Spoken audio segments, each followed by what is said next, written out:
wabarakatuh. Waalaikumsalam warahmatullahi wabarakatuh. Baiklah, kami dari kelompok 11 ingin menjelaskan tentang etika komunikasi untuk memenuhi tugas PPT. Nah, sebelumnya kami ingin memperkenalkan diri terlebih dahulu. Perkenalkan, nama saya Vivi Renata. Nama saya Rocky Adesnya Nugraha. Saya Mas Indonesia. Saya Marina. Baiklah, di sini saya akan menjelaskan tentang bab 1 pendahuluan. Latar belakangnya yaitu menurut Abdul Samad Arif dan kawan-kawannya dalam buku Dasar-Dasar Komunikasi Bisnis pada tahun 2021, etika adalah prinsip untuk mengatur perilaku dalam masyarakat. Sedangkan komunikasi itu adalah hubungan interaksi antar manusia berupa pengiriman dan penerimaan pesan. Jadi, etika komunikasi dapat kita simpulkan atau dapat kita artikan sebagai prinsip yang mengatur hubungan interaksi antar manusia. Etika komunikasi juga dapat diartikan sebagai norma, nilai, dan tingkah laku dalam menjalin komunikasi. Penggunaan etika dalam berkomunikasi bertujuan untuk menyampaikan informasi dengan tepat, membangun relasi yang baik sebagai bentuk sopan santun, dan bagian dari rasa saling menghormati serta menghargai orang lain dengan satu sama lain. Dan untuk yang kedua, yaitu pada bab 2 pembahasan yaitu tentang etika dalam komunikasi interpersonal akan dijelaskan oleh Ibu. Saya persilakan kepada Ibu. Terima kasih atas kesempatannya. Jadi di sini saya akan menjelaskan etika dalam komunikasi interpersonal, massa dan digital. Komunikasi interpersonal secara umum terjadi di antara dua orang. Seluruh proses komunikasi terjadi di antara beberapa orang, namun banyak interaksi tidak melibatkan seluruh orang di dalamnya secara akrab. Komunikasi interpersonal juga bersifat prosesual, transaksional, individual, pengetahuan personal, dan menciptakan makna. Prosesual karena komunikasi interpersonal adalah proses yang berkelanjutan. Ini berarti komunikasi senantiasa berkembang dan menjadi lebih personal dari masa ke masa. Transaksional karena pada dasarnya komunikasi interpersonal adalah proses transaksi antara beberapa orang. Sifat transaksional secara alami terjadi dalam komunikasi interpersonal, berdampak pada tanggung jawab komunikator untuk menyampaikan pesan secara jelas. Agar dapat memahami keunikan individu, kita harus memahami pikiran dan perasaan orang lain secara personal, menciptakan makna karena inti dari komunikasi interpersonal adalah berbagai makna dan informasi antara dua belah pihak.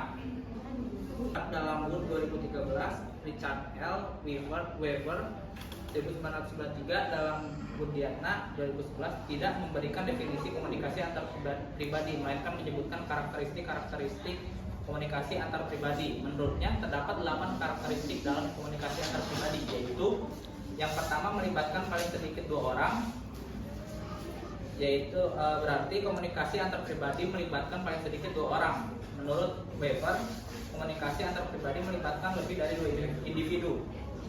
Yang kedua, adanya umpan balik atau feedback. Umpan balik merupakan pesan yang dikirim kembali oleh penerima kepada pembicara. Yang ketiga, tidak harus tatap muka.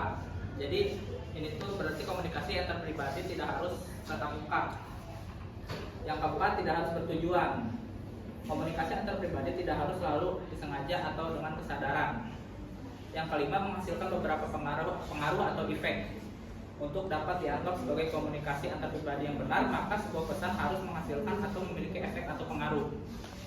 Yang keenam, tidak harus melibatkan atau menggunakan kata-kata, bahwa kita dapat berkomunikasi tanpa kata-kata seperti pada komunikasi nonverbal.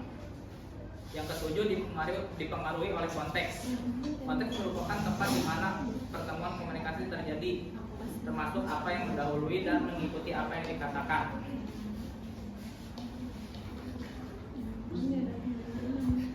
Yang kedelapan, dipengaruhi oleh kegaduhan atau noise.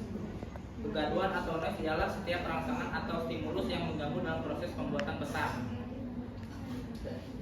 Baik, terima kasih untuk Upi sudah menjelaskan untuk bab 2 tentang etika dalam komunikasi interpersonal. Dan yang kedua yaitu tantangan etika komunikasi di era media sosial yang akan dijelaskan oleh Karina. Kepada Karina dijelaskan. Baik, saya akan menjelaskan tantangan etika komunikasi di era media sosial. Media digital secara umum, era digital dapat dikatakan sebagai sebuah zaman atau era yang segala sesuatunya telah dioptimalkan melalui teknologi. Bisa juga dikatakan bahwa era digital hadir untuk menggantikan beberapa teknologi masa lalu agar jadi lebih praktis dan modern. Era digital telah membawa dampak positif yang bisa digunakan sebaik-baiknya. Namun, terdapat pula dampak negatif yang banyak merugikan penggunanya. Selanjutnya, era digital terakhir karena kemajuan zaman serta diiringi dengan kecanggihan teknologi. Teknologi yang secara bertahap memberikan perubahan dalam berbagai aspek kehidupan. Kehidupan yang aktivitasnya banyak disandingkan dengan teknologi internet dan menggeser keberadaan media masa lalu digantikan oleh media yang lebih memudahkan penggunanya.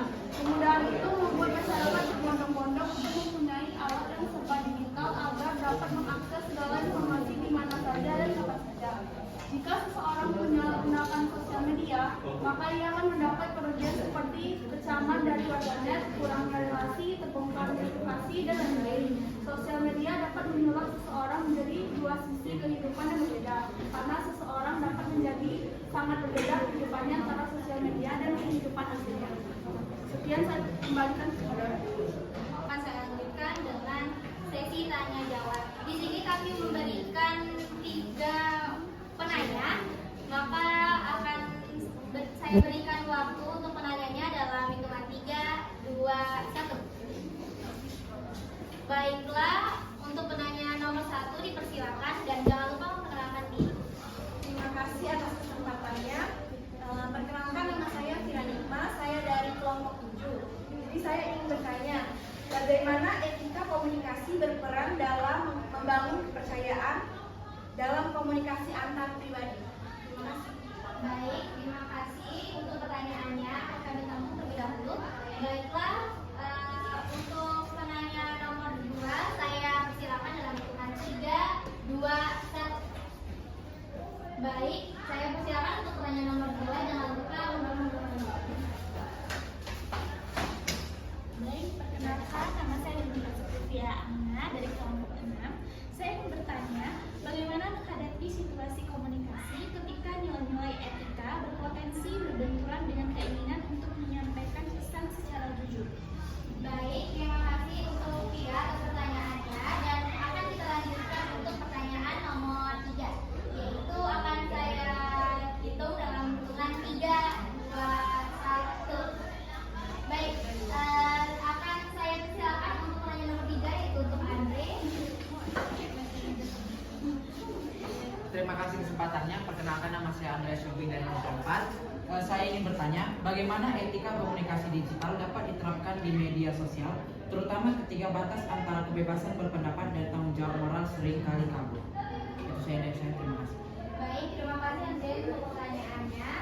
Baik, sudah selesai untuk 3 pertanyaannya, maka akan kami diskusikan terlebih dahulu. Saya meminta waktu. Terima kasih. Baiklah, di sini kami akan menjawab 3 pertanyaannya yang akan dijawab oleh Mas Ayu. Pertanyaan pertama ditanyakan tentang bagaimana etika komunikasi itu berperan dalam membangun kepercayaan dalam komunikasi antar pribadi, benar? Oke, jadi di etika komunikasi itu sebenarnya berperan sebagai landasan yang memastikan komunikasi dilakukan secara jujur, transparan, dan menghormati perasaan serta hak-hak orang lain. Nah, dalam komunikasi antar pribadi, kepercayaan itu hanya dapat dibangun jika kedua belah pihak merasa aman dan dihargai. Oleh karena itu, sebenarnya berkomunikasi secara etis itu merupakan fondasi yang esensial untuk membangun kepercayaan dalam hubungan antar pribadi. Apakah sudah menjawab? Sudah jelas? Lalu pada pertanyaan kedua oleh Zunur ya, bagaimana menghadapi situasi komunikasi ketika nilai-nilai etika berpotensi berbenturan dengan keinginan untuk menyampaikan pesan secara jujur.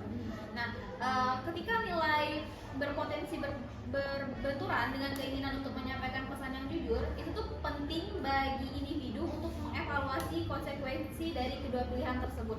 Misalnya, jika menyampaikan kebenaran akan melukai perasaan orang lain atau menimbulkan konflik yang tidak perlu, seorang komunikator itu dapat memilih untuk mengemas pesan tersebut dengan lebih hati-hati atau mempertimbangkan waktu yang tepat untuk menyampaikannya. Maka keberanian untuk berkomunikasi secara jujur menjadi prioritas. Apakah sudah menjawab? Oke, dan pertanyaan terakhir itu pertanyaan ketiga, bagaimana etika komunikasi digital dapat diterapkan di media sosial, terutama ketika batas antara kebebasan berpendapat dan tanggung jawab moral sering sekali kabur. Benar begitu, Andreas? Etika komunikasi digital di media sosial itu perlu menciptakan keseimbangan antara kebebasan berpendapat dan tanggung jawab terhadap dampak yang ditimbulkan. Dalam konteks ini itu kebebasan berpendapat adalah hak setiap individu. Namun pengguna medsos juga memiliki tanggung jawab moral untuk tidak menyebarkan informasi yang dapat menimbulkan kebencian, hoax atau merugikan orang lain. Oleh karena itu, sebelum mempublikasikan sesuatu, kita harus memilahnya dan menyesuaikan penyampaian agar tetap menghormati nilai-nilai sosial. Begitu. Jawab pertanyaan? Sudah jelas, terima kasih. Kepada moderator saya kembalikan. Kita akhiri dengan bab 3 yaitu penutup. Untuk kesimpulan dan saran, saya silakan kepada Mas saya. Oke, jadi dari presentasi yang sudah dipaparkan tadi, kesimpulan yang dapat diambil yaitu etika komunikasi ini memegang peran penting dalam kehidupan sosial dan digital saat ini. Komunikasi yang berlandaskan pada nilai-nilai etika seperti kejujuran, tanggung jawab, dan empati dapat membangun hubungan yang lebih sehat dan saling menghormati.